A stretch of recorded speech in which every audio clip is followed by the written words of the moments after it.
Is the light okay in here? I just read my email. We have our first win.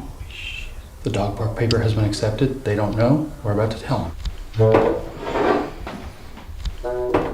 Gotta read you something.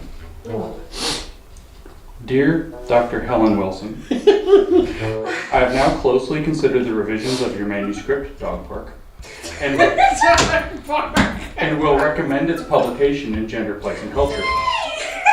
You have done very good work to address the issues reviewers raised and have clarified your arguments.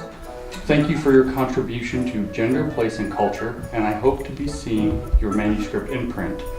Yours truly, PhD, Managing Editor, Gender, Place, and Culture. We have an accepted paper in the #1 feminist geography journal. Since approximately June of 2017, I, along with two other concerned academics, Peter Bogosian and Helen Pluckrose, have been writing intentionally broken academic papers and submitting them to highly respected journals in fields that study gender, race, sexuality, and similar topics. We did this to expose a political corruption that's taken hold of the university. By this point, several of these papers have been accepted in highly respected journals, and one that claims that dog humping incidents can be taken as evidence of rape culture has been officially honored as excellent scholarship.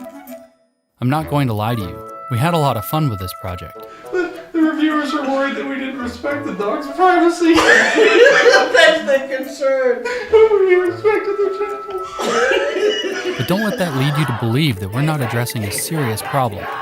If you have a few minutes, I'll try to explain.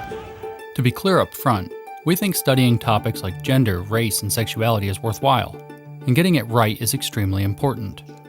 The problem is how these topics are being studied right now. A culture has developed in which only certain conclusions are allowed, like those that make whiteness and masculinity problematic. The fields we're concerned about put social grievances ahead of objective truth. So as a simple summary, we call the problem grievance studies.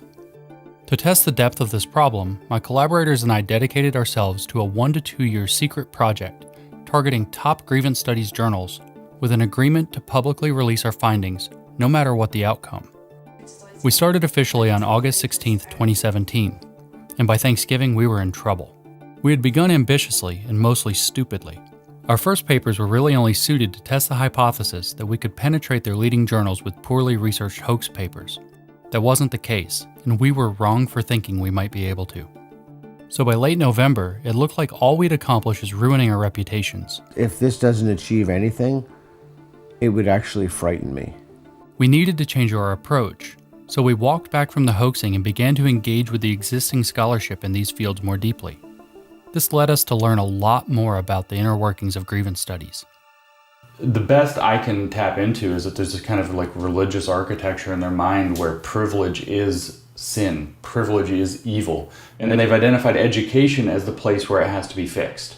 So you can come up with these really nasty arguments like, well, let's put white kids in chains on the floor at school as an educational opportunity. And if you frame it in terms of overcoming privilege, and then you frame their resistance, that they won't want this to happen to them, that they would complain about this. If you frame that in terms of, oh, they only complain about that because they're privileged and they can't handle it because their privilege made them weak, then it's right in. Papers started getting in. You've got to be me that this happened. By March, with 2 papers accepted and 1 published, it would be fair to say that we had become accepted grievance scholars.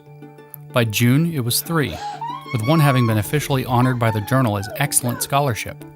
By July, it was 5. By August, 7. This shouldn't have been possible. So far, what we're learning is rather astonishing, but the data we've gathered require more analysis to fully comprehend. What appears beyond dispute is that making absurd and horrible ideas sufficiently politically fashionable can get them validated at the highest levels of academic grievance studies. We rewrote a section of Mein Kampf as intersectional feminism, and this journal has accepted it. Social work.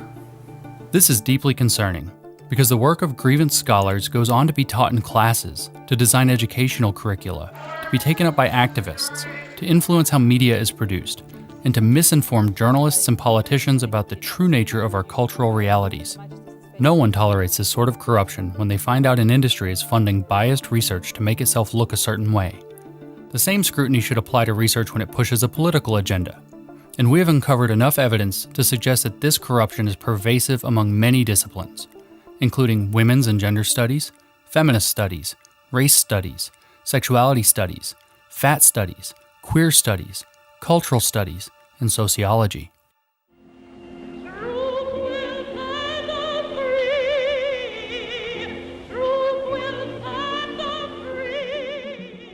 You may be thinking that the work done in these fields must be good, because it seems to continue the noble work of the civil rights movements.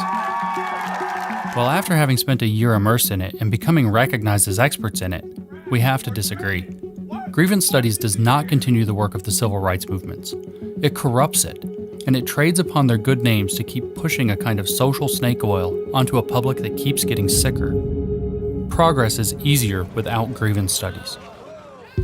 My collaborators and I are left-wing academics who can now say with confidence, these people don't speak for us. This is now a plea to all the progressives and minority groups these people claim to speak for. We suggest you spend some time critically engaging with the ideas coming out of these fields and decide for yourself whether they speak for you.